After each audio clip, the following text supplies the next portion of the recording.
Aujourd'hui, je vais travailler avec des crevettes.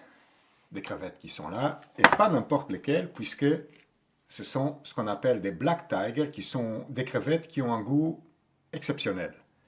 Outre les crevettes, je vais avoir besoin de farine, je vais avoir besoin d'ail en petites tranches, je vais avoir besoin d'oignons, aussi des épices, du poivre, du sel bien sûr, et du vin blanc. Celui-ci c'est 19 Crimes qui est waouh. Je vais commencer par un potage. Alors pour faire un potage aux crevettes, pour faire le potage, bien sûr il me faut de l'eau, et cette eau doit contenir beaucoup de sel. Donc on va bien saler. Voilà, c'est très bien salé.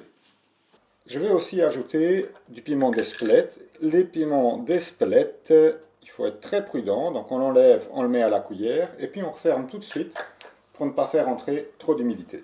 Pendant que mon eau chauffe, je lance les oignons pour les faire suer ou pour les faire revenir comme on veut. Voilà. Et ce que je fais, si ça cuit trop, je prends un peu d'eau de cuisson qui a déjà un peu le goût des crevettes et je la mets dans les oignons. Ça va servir à faire la soupe. J'ajoute l'ail, hops, hops, voilà. Et j'allais oublier aussi un peu de tomates. Je viens de les passer au mixeur. Ça va cuire peut-être un peu plus vite. Et voilà, la tomate est mise. Entre-temps, je pense que mes crevettes sont blanchies à volonté et on va les réserver. Pourquoi? On doit attendre qu'elles refroidissent pour les éplucher.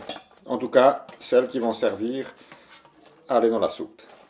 Et les autres, ça sera une petite entrée. Santé, maintenant que ma préparation a soif, je rajoute un peu de vin blanc. J'ai épluché les crevettes. Je me suis un peu brûlé. Et maintenant, ce ne sont pas les crevettes qui sont là. Ce sont les peaux, les têtes, les jambes, etc. Et tout ça, on va faire cuire pendant assez longtemps. Et quand on dit faire cuire, on dit aussi ajouter l'eau qui a servi à la première cuisson ou au blanchissement des crevettes. Et ça, c'est ce qui va donner tout le goût. Et pendant la cuisson, on va épicer. Moi, j'aime bien jouer avec différentes sortes d'épices. Donc ça, c'est l'origan. On va mettre un peu d'origan. Hop, voilà, tout. Il va pas assez, là. On ouvre l'autre côté. Voilà, c'est beaucoup mieux. Ça, c'est de l'estragon, tiens. On va mettre un peu d'estragon. Voilà. Ça, c'est du cumin. Je pense que ça fera l'affaire aussi. Ah, ben, je ne vais pas le mettre. Il n'est pas encore ouvert. Ok. Ça, c'est du garam salam qui va très bien avec le poulet, mais je pense qu'ici, un tout petit peu, ça n'ira pas mal non plus. Et ça, c'est quoi? Du curcuma.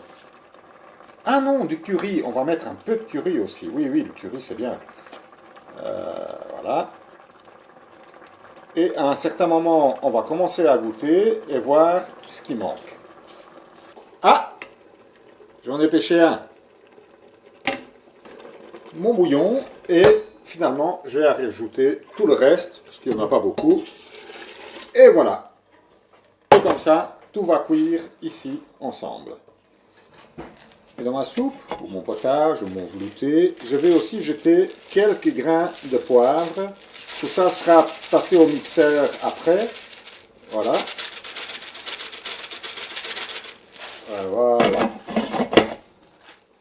Cela cuit depuis maintenant environ 20 minutes. Il est temps de passer à la dégustation. Car en cuisine, il faut toujours goûter.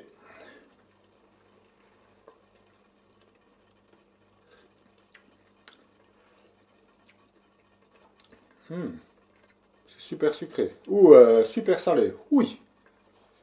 Je reviens avec la casserole dans laquelle j'ai ajouté un peu d'eau chaude, que je n'ai pas salée cette fois-ci.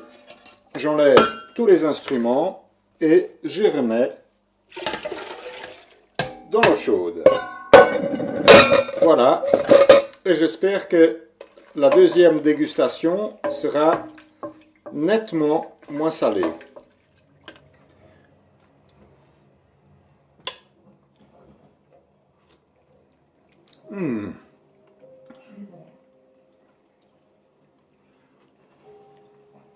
C'est toujours un peu salé, mais ça va mieux.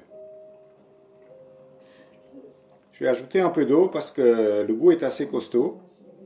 Et comme ça, je dilue encore un peu plus le sel. Un peu d'eau chaude. Et je pense qu'il est temps de passer le mixeur. A été totalement mixé. Et on va maintenant le tamiser.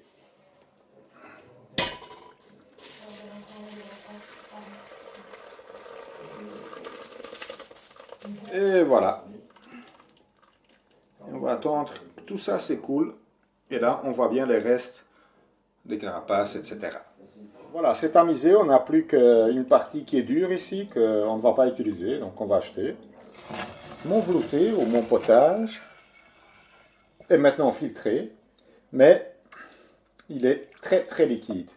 C'est à ce moment-ci qu'intervient la farine.